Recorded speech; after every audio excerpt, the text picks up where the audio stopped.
Doctor Sarika Verma है। मैं आम आदमी पार्टी बादशाहपुर की अध्यक्ष हूँ। आज हमने संडे को ये मीटिंग इसलिए बुलाई है क्योंकि ये बच्चों की भविष्य का सवाल है।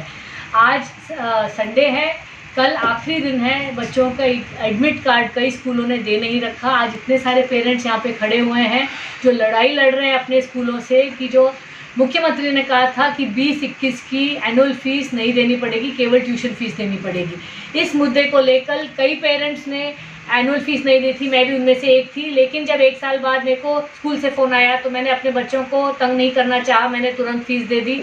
और कई पेरेंट्स हैं मेरे जैसे जो डर के हम लोगों ने फ़ीस दे दी है। लेकिन कुछ पेरेंट्स हैं जो आज भी खड़े हुए हैं क्योंकि उनको पता है उनका हक है, ये अंडर केस चल रहा है। और आरटीई के तहत सीबीएसई के भी रूल्स ये कहते हैं किसी बच्चे का एडमिट कार्ड नहीं रोका जा सकता, उनको एग्ज़ाम से नहीं रोका जा सकता। तो आपके माध्यम से मैं सभी स्कूल्स से रिक्वेस्ट करना चाहती हूँ कि कल लास्ट डेट है, बच्चों के हाथ में एडमिट कार्ड जरूर दे दीजिए, वरना आप बहुत सारे लॉज का उल्लंघन करेंगे। ट्यूसडे से 10th स्टैंडर्ड के बोर्ड एग्जाम्स हैं, बाकी सारी लड़ाई पैसों की लड़ी जा सकती है। अगर बच्चे का 1 साल व्यस्त हो गया तो मतलब आपको भगवान भी माफ़ नहीं करेगा।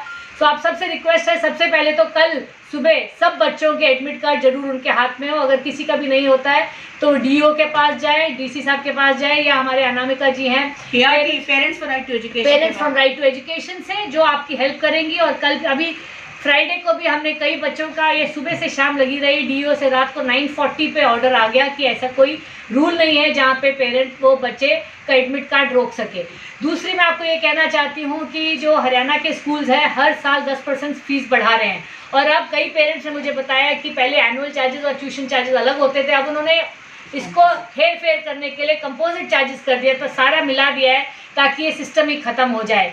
तो ये पेरेंट्स के साथ बहुत नाइंसाफ़ी है और आगे चल के ये हम सबको बहुत तंग करेगा। सभी पेरेंट्स से रिक्वेस्ट करेंगे कि जिस तरह स्कूलों ने कंसोर्शियम बना रखा है और जिस कंसोर्शियम को हरियाणा सरकार, खट्टर सरकार पहले दिन से सपोर्ट कर रही है, उसके खिलाफ पेरेंट्स को भी एक बहुत स्ट्रॉन्ग बढ़ेगी बॉडी। क्योंकि आप जब इतने मैनी और इन लैक्स तो आपका नंबर बहुत स्ट्रांग होता है और नंबर में ही पावर आती है। आप उनको पता है कि अभी 1 साल में एमसीजी इलेक्शंस हैं, 2 साल में एमएलए इलेक्शंस हैं, आपके पास बहुत पावर है, आप इसको कंट्रोल कर सकते हो। इसको याद रखिए, जो मुख्यमंत्री आपके साथ नहीं खड़ा आपकी पीड़ा के समय में, उनके साथ आप मत खड़े होइएगा। जिस तरह अरविंद केजरीवाल ने पिछले 7 साल में दिल्ली में किसी भी स्कूल का, प्राइवेट स्कूल में फीस बढ़ने नहीं दी है, पूरी तरह लगाम लगा के रखी है। अगर किसी स्कूल को बढ़ानी पड़ती है फीस तो उसका प्रॉपर ऑडिट होता है। और कई पेरेंट्स ने टीवी पे भी बताया है कि उनके पुराने चार्जेस वापस रिफंड इसी दिशा में काम कर रहा है। एक कदम आगे बढ़कर सिर्फ आप लिप सर्विस पे नहीं बिलीव करता और इस बात पे ग्राउंड लेवल पे हर पेरेंट के साथ स्टैंड करके उनकी सिचुएशन में, किसी की सिचुएशन है, किसी की फ़ीस की सिचुएशन है, किसी को प्रमोशन के नेक्स्ट क्लास में प्रमोट नहीं किया गया, किसी को कोई परेशानी की गई, लेकिन किसी भी स्कूल के पेरेंट्स से हम मिले, उनको मैं पावर इस हिसाब से किया कि उनके अधिकार उनको बताए गए।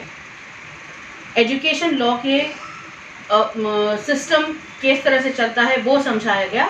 उसके बाद जब वो खुद महसूस करने लगा कि हाँ मेरे पास अधिकार है और स्कूल मुझे बेवजह नहीं परेशान कर सकता, तब जब वो आगे आए और हमने डिफरेंट अथॉरिटीज़ के साथ उनके केस को पुटअप किया, निश्चित तौर पे उनकी जीत हुई और स्कूल भी उस चीज़ को, उसकी चीज़ के अंदर बाधित होकर उसने कंप्लाई किया। ये एक दौर रहा है हमारा 2019 से। अभी मैंने थोड़ी देर पहले केस ये शेयर भी किया था कि जब 2 साल के बाद केस स्कूल खुले तो कई एनुअल चार्जेस की वजह से कई बच्चों को प्रमोट नहीं किया, उनका रिजल्ट विदहेल्ड कर लिया गया, ठीक है। और तब फिर ये एप्लीकेशन दोबारा उन पेरेंट्स के लिए गई, हमारे को डीओ से ऑर्डर्स मिले और स्कूल ने कंप्लाई किया, पेरेंट्स के बच्चे लिए गए क्लासेस में और उनको नेक्स्ट क्लास में प्रमोट किया गया। बाय द लॉ हम चलेंगे, बाय एजुकेटेड तरीके से हमें मालूम है हमारे ये अधिकार है, ठीक है। और जब सामने बहस करके ये बात करेंगे कि भाई आप किस बेसिस पे मेरे बच्चे को रोक सकते हैं, तो उनके पास जवाब नहीं होगा। ये पेरेंट का अपने आप में अधिकार है, लेकिन क्योंकि उस डर को भुनाते हैं स्कूल कि मेरे बच्चे के साथ कुछ हो जाएगा, या जैसा कि अभी सारिका जी ने कहा कि उसको ये डर रहे कि पब्लिक में या क्लास में उसको किसी तरह से डिमिंग किया जाए या उसको एक तरफ करके रखा जाए या उसको अपॉर्चुनिटीज़ ना दी जाए, इस डर से पेरेंट्स कि नहीं मेरा बच्चा सेंसिटिव है। बच्चे सारे सेंसिटिव होते हैं। आज टाइम आ गया है जहाँ बच्चों को भी एम्पावर करके बताया जाए। हमने अपने बच्चों को बताया, मैंने अकेले ने नहीं, हमारे बहुत सारे पेरेंट्स ने अपने बच्चों को बताया कि ये आपके पेरेंट्स किसी वजह से, किसी सही वजह के लिए खड़े हो रहे हैं।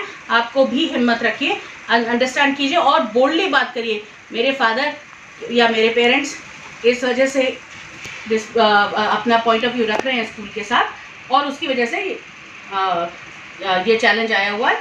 Once this is sorted out everything, यही जवाब बहुत सारे पेरेंट्स को दिया जाता है जो कि गलत है। ये रुकना चाहिए। मैं क्लियर कर दूंगा आपको बात।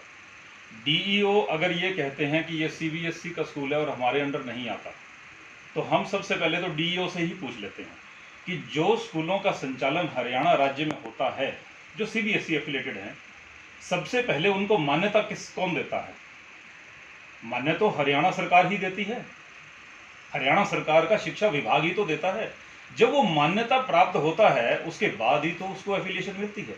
यदि वो सीबीएसई के अंडर आता है तो फिर भाई तुम मान्यता क्यों देते हो? ये कानून क्यों बनाया तुमने? मान्यता यही रोकूंगी। नरेश जी रुकिएगा बात सुनिए। हाँ, वी वांट टू क्लोज। हमारा मेन मोटो ये है मैडम, आपने आप जो बात चाह रहे हैं राइट टू एजुकेशन, अब मैं राइट आप टू सबके एजुकेशन सामने- में आप हमें या तो